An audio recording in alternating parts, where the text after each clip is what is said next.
ഇന്ന് തന്നെ ഡൗൺലോഡ് ചെയ്യൂ. കാണൂ നിങ്ങളുടെ ഫേവറേറ്റ് ഷോസ്. എല്ലാരും ഒത്തുചേർന്ന് ഒറ്റപ്പെടുത്തിയിരിക്കുന്നു.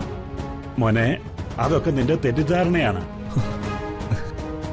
എന്റെ ശരിയായ ധാരണ ആരും മനസ്സിലാക്കുന്നില്ല, ആരും എന്നെ അറിയുന്നുമില്ല.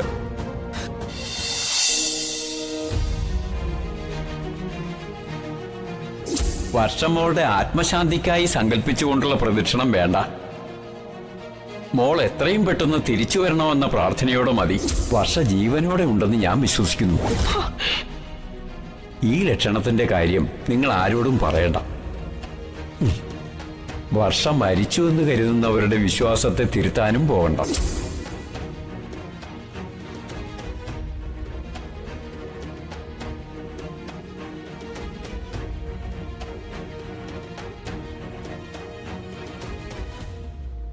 ചന്ദ്രു, നീ എന്താ ആലോചിക്കുന്നത്? ക്ഷേത്രത്തിൽ ശയനപ്രദർശനം നടത്താൻ പോയപ്പോ തിരുമേനി പറഞ്ഞ കാര്യം ഞാൻ ഓർക്കുന്നത്. ഭൂതലക്ഷണം വെച്ച് നോക്കുമ്പോ വർഷമോള് മരിച്ചിട്ടില്ലെന്നല്ലേ തിരുമേനി പറഞ്ഞത്. ശയനപ്രദക്ഷിണം അവളുടെ ആത്മശാന്തിക്ക് വേണ്ടി പ്രാർത്ഥിച്ചുകൊണ്ടാകരുത്, അവൾ തിരിച്ചു വരണേ എന്ന പ്രാർത്ഥനയോടെ ആകണം എന്നല്ലേ തിരുമേനി പറഞ്ഞത്. അങ്ങനെയാണല്ലോ നമ്മൾ പ്രാർത്ഥിച്ചതും, ഓർമ്മയില്ലേ? ഓർമ്മയുണ്ട്. ആ സ്ഥിതിക്ക് അവള് മരിച്ചു എന്നുറപ്പിച്ച് മരണാനന്തര കർമ്മങ്ങൾ നടത്താൻ പാടുണ്ടോ? തിരുമേനി മറ്റൊന്നുകൂടി പറഞ്ഞു, ലക്ഷണം പൂർണ്ണമായും ശരിയാകണമെന്നില്ലെന്ന്. അവളെ കാണാതായിട്ട് ദിവസങ്ങൾ എത്രയായി? ജീവിച്ചിരിക്കുന്നതായി ഒരു വിവരവും കിട്ടിയിട്ടില്ല. അപ്പൊ പിന്നെ മോളെ യാത്രയായെന്നല്ലാതെ മറ്റെന്താ നമ്മൾ വിശ്വസിക്കേണ്ടത്?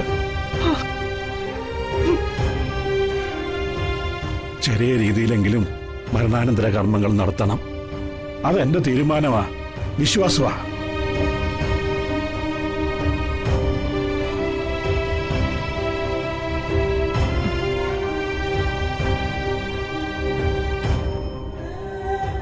അല്ല, മനോജ് എവിടെ?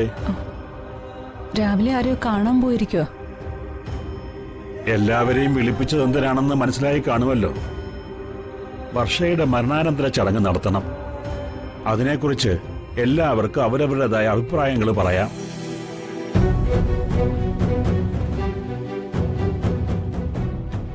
പറഞ്ഞു കേട്ട അറിവ് വെച്ചുകൊണ്ടാ ഞാൻ അഭിപ്രായം പറയുന്നത്. മരിക്കുന്നവരുടെ ആത്മാവിന് മരണമില്ലെന്നാണ് വിശ്വാസം.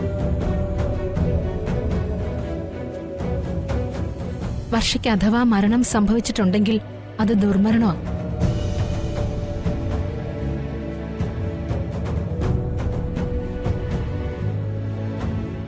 ദുർമരണം സംഭവിച്ചവരുടെ ആത്മാവ് ഗതി കിട്ടാതെ അലയുന്ന പറയുന്നത്.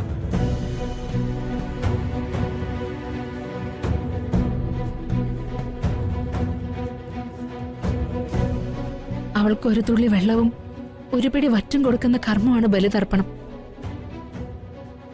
ആ കർമ്മം നടത്തണമെന്നാണ് എന്റെ അഭിപ്രായം.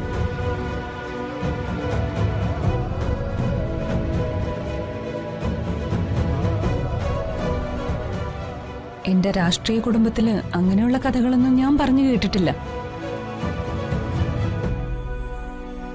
എനിക്ക് അതിലൊന്നും വിശ്വാസവുമില്ല. എന്നാലും ആണ്ടുതോറുമുള്ള കർക്കിടക വാവ് വിശേഷങ്ങൾ ഞാനും ശ്രദ്ധിച്ചിട്ടുണ്ട്.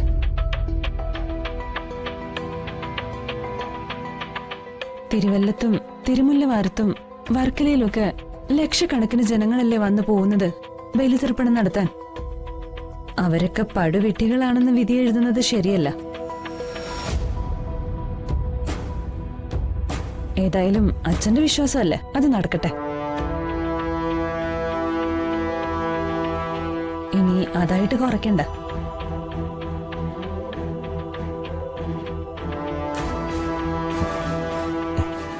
എന്താ വിക്രമിനൊന്നും പറയാനില്ലേ?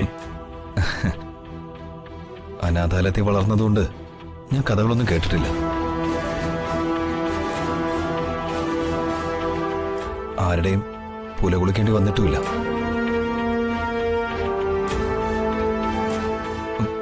വർഷ ഇപ്പോഴും ജീവിച്ചിരിക്കുന്നെന്ന് എന്റെ വിശ്വാസം.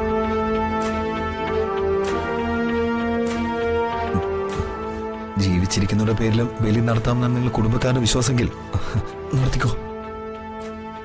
നിങ്ങൾ കുടുംബക്കാരെന്ന പ്രയോഗം വേണ്ട വിക്രം. നമ്മൾ കുടുംബക്കാരെന്നാ പറയേണ്ടത്. ജീവിച്ചിരിക്കുന്ന വർഷം കൊണ്ട് തിരിച്ചു വരൂ എന്ന് പറഞ്ഞാണല്ലോ നിങ്ങൾ റിസോർട്ടിൽ നിന്ന് ഞങ്ങളെ യാത്രയാക്കിയത്. അപ്പോ വർഷയെ ജീവനോടെ എത്തിക്കേണ്ട ഉത്തരവാദിത്തം നിങ്ങളുടേതാ. അത് നടക്കുന്നില്ല. വർഷ ജീവിച്ചിരിപ്പുണ്ടെന്നും പറയുന്നു. അപ്പോ ഞങ്ങൾ എന്താ മനസ്സിലാക്കേണ്ടത്? വർഷയെ നിങ്ങൾ ഒളിപ്പിച്ചു വെച്ചിരിക്കുന്നു എന്നാണോ? പറ, എന്താ ഞങ്ങൾ വിശ്വസിക്കേണ്ടത്? വന്ദനെ ഒന്ന് നിർത്ത്. തടയണ്ട അച്ഛാ. പറഞ്ഞോട്ടെ. എന്റെ ഭാര്യ ജീവിച്ചിരിക്കുന്നെന്ന വിശ്വാസത്തെ ഞാൻ അവളെ ഒളിപ്പിച്ചിരിക്കുന്നെന്ന ആരോപണം കൊണ്ട് തന്നെ നേരിട്ടോട്ടെ.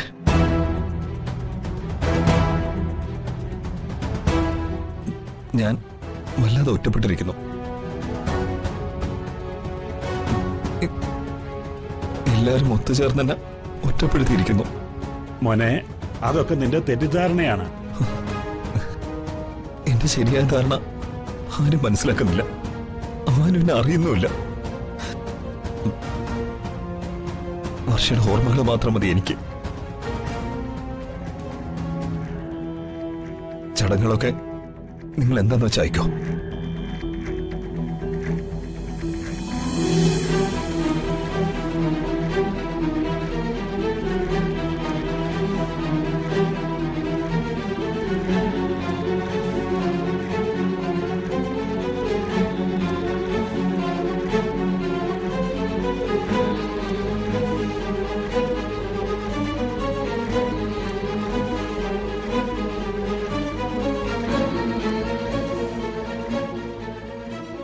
വർഷം മരിച്ചെന്ന സത്യം ഉൾക്കൊള്ളാൻ വിക്രമെന്ന ഭർത്താവിന് ഇനിയും കഴിഞ്ഞിട്ടില്ല.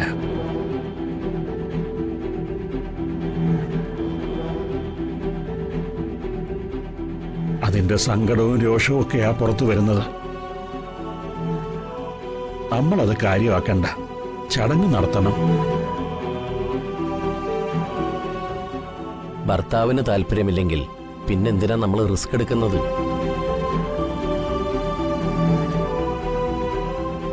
ചെറിയ രീതിയിൽ ചടങ്ങ് നടത്തണമെങ്കിലും നല്ലൊരു തുക ചെലവാകും. ആർക്കും പ്രയോജനമില്ലാതെ എന്തിനിങ്ങനെ പണം വേസ്റ്റ് ആക്കുന്നത്? നിർത്തടാ. അവള് ജീവിച്ചിരുന്നപ്പോ പോലും അവൾക്ക് വേണ്ടി കാൽ കാശ് മുടക്കിയിട്ടുള്ളവനല്ല നീ. ചത്തു മോളി നിൽക്കുന്ന ആത്മാവിനോടെങ്കിലും ഒരു വെള്ളിത്തൊട്ടിന്റെ അനുകമ്പ വേണോടാ. ഇല്ലെങ്കിലേ ദൈവം പൊറുക്കില്ല. ചടങ്ങിന് ആരും പണം മുടക്കണ്ട. എന്റെ ചെലവിൽ ഞാൻ നടത്തും. മനസ്സുള്ളവര് സഹകരിച്ചാ മതി. മാറങ്ങോട്ട്. മാനത്തെ കൊട്ടാരം